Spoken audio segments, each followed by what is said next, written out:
so long. And then you go into your follicular phase. So you have your period. Day 1 of bleeding is when you start. This is when our hormones are the lowest. It's why we kind of feel tired. Your period can be a state of inflammation too, because you think about it, you're bleeding, shedding that uterine lining. Then we come out of our period and go into our follicular phase.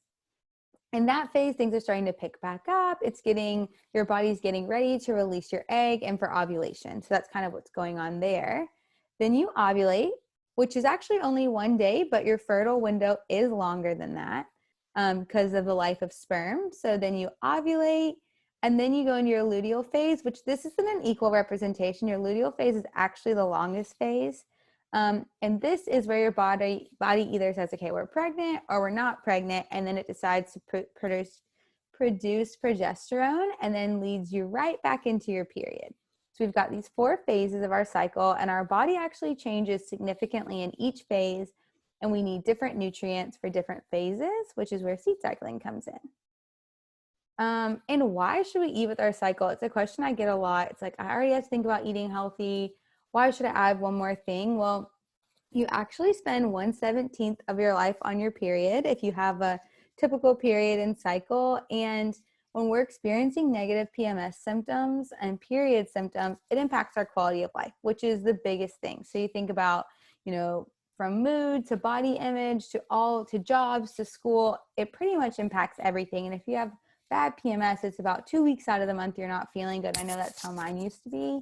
So that's why I think it's really important to eat with your cycle. And then from there, it's actually a pretty cheap way to really take care of your body without taking a bunch of supplements that you don't know what's in them.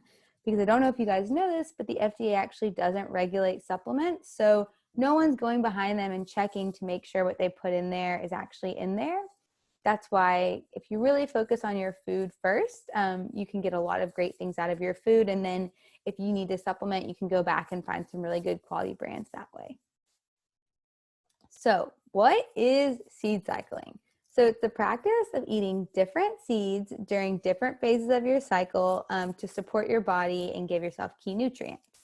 So from our period to our ovulation is the follicular phase in your period.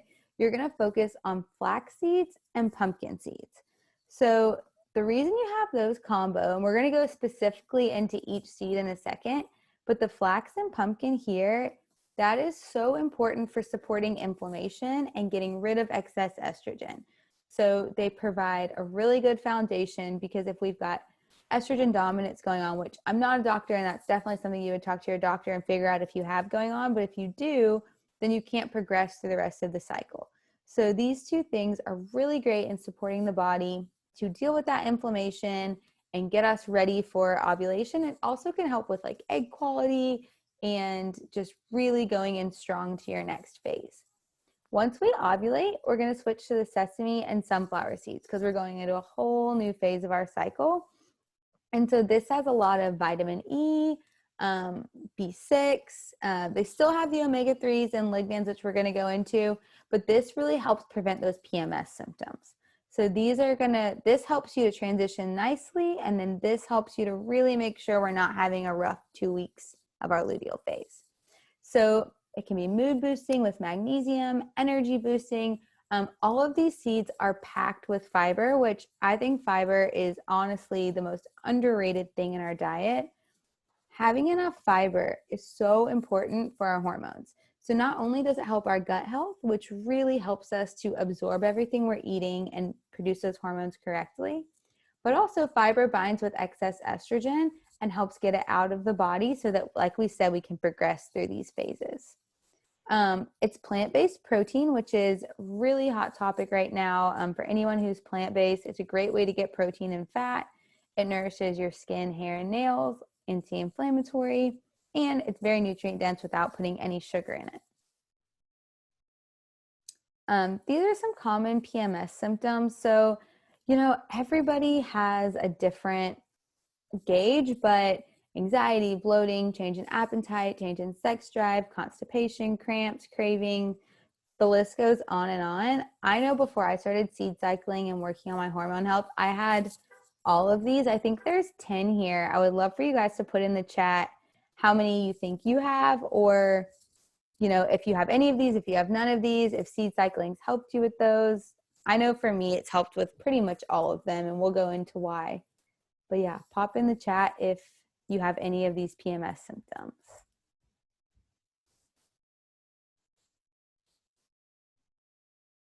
Yeah, 7, 8, 9 out of 10. Yeah, I totally feel you. And boobs, okay, tender boobs is a really interesting. So it's something that I noticed went away in the first month. And then when I got everyone else seed cycling with me, because I was like, this is too exciting. Everyone has to do this. It's so easy. B6 and vitamin E are actually, there's a ton of them in these seeds. They directly help with tender breasts around your period. So they don't get really full and heavy and they don't hurt. So you'll be able to have someone hug you without cringing. So I definitely recommend that. But yeah, I had all 10 before I started. So, and 90% of us actually have at least half of these PMS symptoms. So you think about 90% of the menstruating population 2 weeks out of the month is dealing with all of this. Like, honestly, so much. And so then how can food help? So I'm a dietitian and I go back to research. I love taking a holistic and integrative approach, but everything I'm bringing to you guys is founded in research. So there have been tons of research studies, and I'm going to have a citation page at the end if any of you guys want to do a deep dive. So according to peer-reviewed research, nutrition is one of the important factors in predicting if you'll have menstrual distress or PMS. So scientists can look at the way we're eating in our diets and our exercise, and they actually can predict PMS symptoms almost spot on, which I just thought that was crazy that it was so linked that they could actually predict if you were going to be in menstrual distress or have PMS. That's like a more well-recognized term. Okay, so the first ingredient, this is for the first half of our cycle when we're from the first day of bleeding to when we ovulate, is flax. The rockstar nutrition properties are those omega-3 fatty acids, like I talked about. They support our body's inflammation. I've got all my notes here, so I can tell you guys everything perfectly, but they support decreased inflammation, and then they also can help with breast tenderness and clearing that excess estrogen. Lignans are one of the coolest things I've learned about in nutrition in my time of being a dietitian. So they're inside flax seeds, and they actually act as a phytoestrogen. So what that means is our body has too little estrogen, it kind of helps to balance it out. If it has too much, it helps to remove some. So you can think of it as like a little shape-shifting puzzle piece. So it fits in and kind of helps you out. Okay, you need more estrogen, we're going to support the body this way. We need less, we're going to support the body this way. So those lignans really help to kind of smoothly take us out of the first phase of our cycle. B6, like we talked about, so important. Magnesium and B6 are so important for mood. Depression and anxiety really can be intensified during our cycle at different times. So vitamin B6 and magnesium support that. Like I said, B6 also helps with that breast tenderness. And then magnesium can help with cramping as well. And then folate is very important for anyone of reproductive age, just because it's important in early stage pregnancy. I will say seed cycling is not going to give you like the full dose of folate you would need. I would still recommend taking a prenatal vitamin, obviously, but those are your rockstar flax ingredients. So all of that is in flax. And it's something that's very easy for us to eat and digest once it's ground up. We'll go into that in a minute, why it actually needs to be ground up.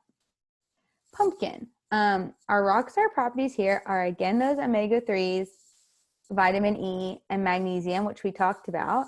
But zinc kind of comes in here. So zinc is a really hot topic right now with immunity. So zinc is also really important for our menstrual cycles. And so that's something that you're getting from pumpkin seeds, and manganese as well. So those work as cofactors in the body to help all the other reactions in our cells and on a cellular level happen the way that they should. Fun fact about pumpkin seeds too, they're also clinically linked to hair growth and strength. So There's an amino acid in pumpkin seeds called cubitin, and it's directly linked to hair growth and strength, which is something that I noticed in our reviews I was experiencing, and I know Natalie was. And then I was reading our reviews and I was like, oh my gosh, everyone else is experiencing the same thing. And I did some research, and pumpkin seeds help your hair out as well and your skin. Okay, so now we're moving into the second phase of our cycle with the sesame seeds. So again, sesame seeds also have lignans, which are really important. Also, if you know anyone or you're experiencing perimenopause or menopause, seed cycling can be helpful for that too, because these lignans can be very, very powerful with hot flashes. So we've got the lignans, we've got zinc, magnesium. We've already talked about how these are great immune supporters and mood boosters. And then we've got thiamine. And so then that's also helping our body progress and reduce PMS symptoms around the board. So the research supports there that around the board, thiamine can help to decrease all of those PMS symptoms we talked about in the beginning. And one more thing about sesame seeds, they're like my little personal favorite. They're also linked to eating sesame seeds 5 times a week is linked to decreased vaginal dryness throughout the life cycle. So that is something that 75% of women experience but don't want to talk about, and it's really powerful. Got some chats.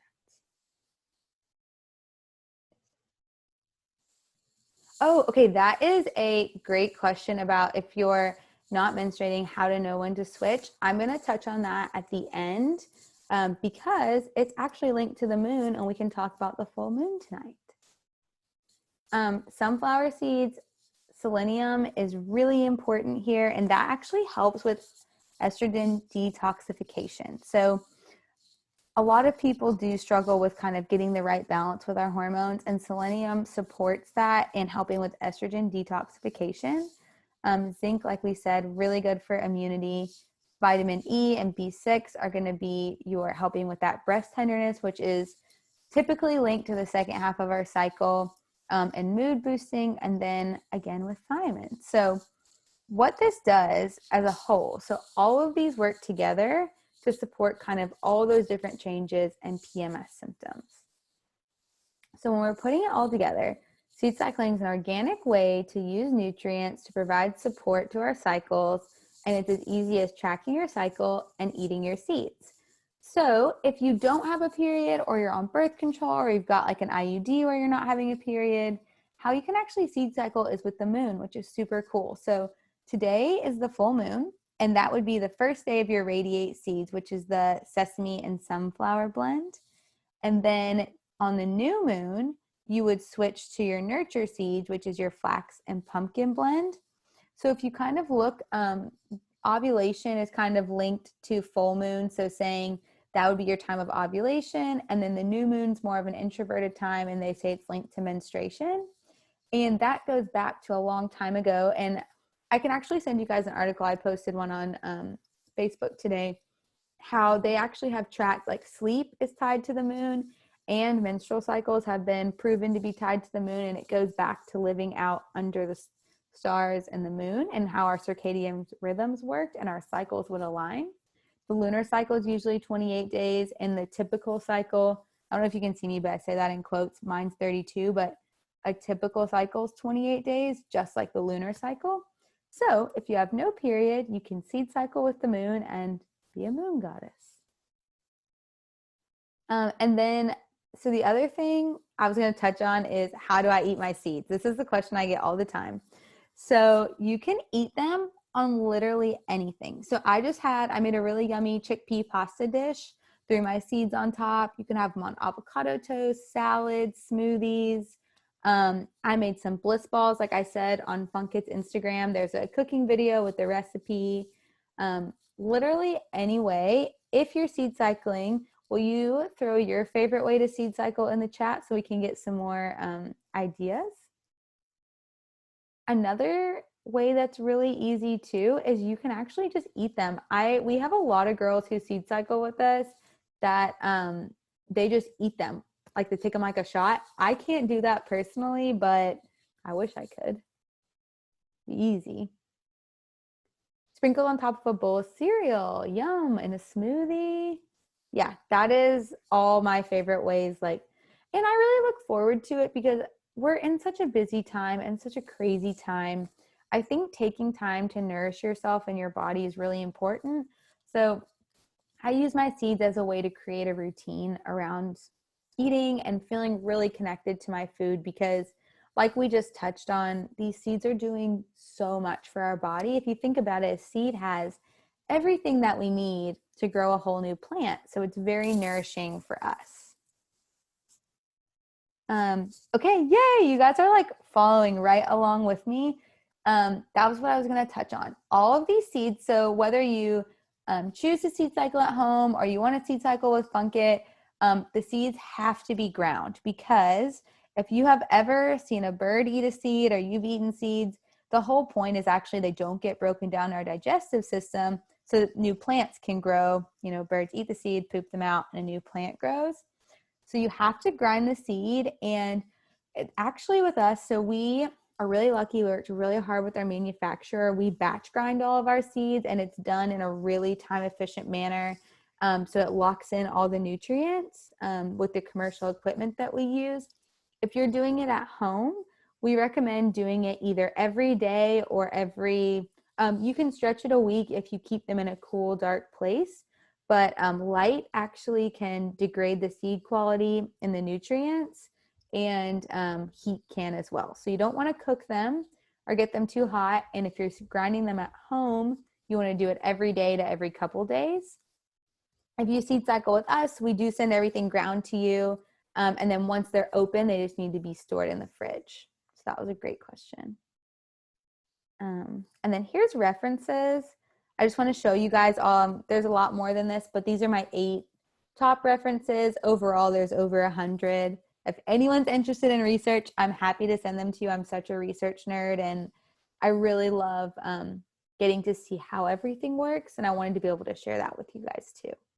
So I'm going to stop sharing my screen and